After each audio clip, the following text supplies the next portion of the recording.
Ayan, sa video na itong mga kaking ay dudurugin natin itong dahon ng malunggay. Gamot ito sa sakit sa sikmura mga kaking. At ito na ngayon.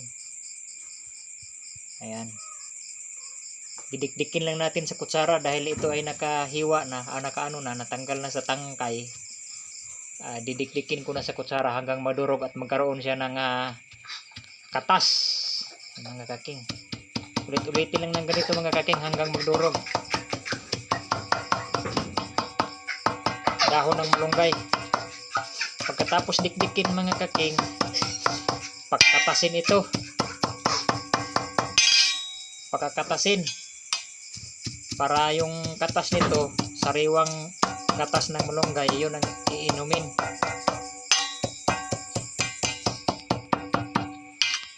Ulit-ulitin lang ganito mga kaking.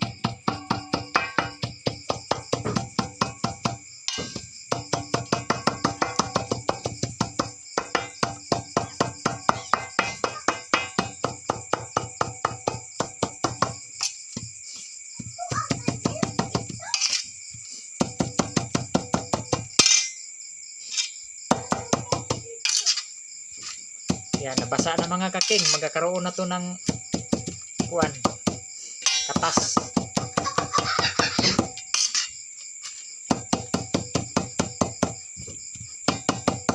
Okay, ganyan lang mga kaking.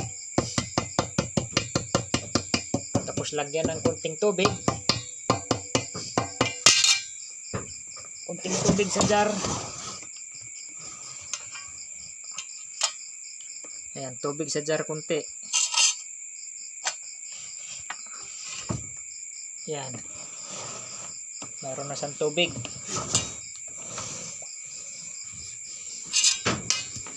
Kunting tubig sa jar.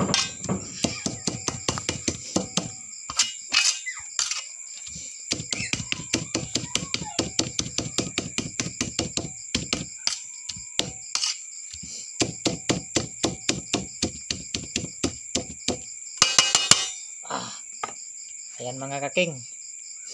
Anuhin na natin.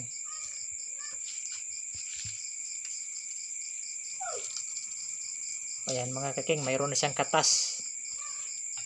Yung katas nito, yun ang iinumin natin. Gamot ito sa mga kaking, sakit sa sikmura at saka ulcer. 2 beses mo lang inumin to. Pwede sa gabi, pwede sa umaga, madaling araw, wala pang kain.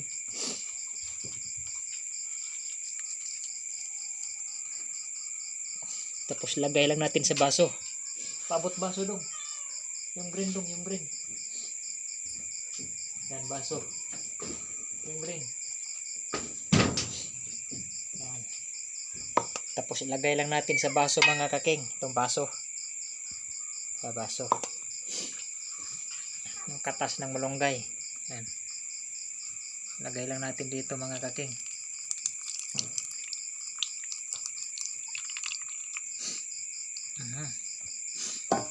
Ayan. Tapos meron pang para hindi masayang. Okay. Mayroon na akong pang-inom mga kaking. Ayan. Hanggang dito lang muna ang kaking at maraming salamat sa inyo. Ayan. Ganun gamot yun sa sakit na sikmura. Yung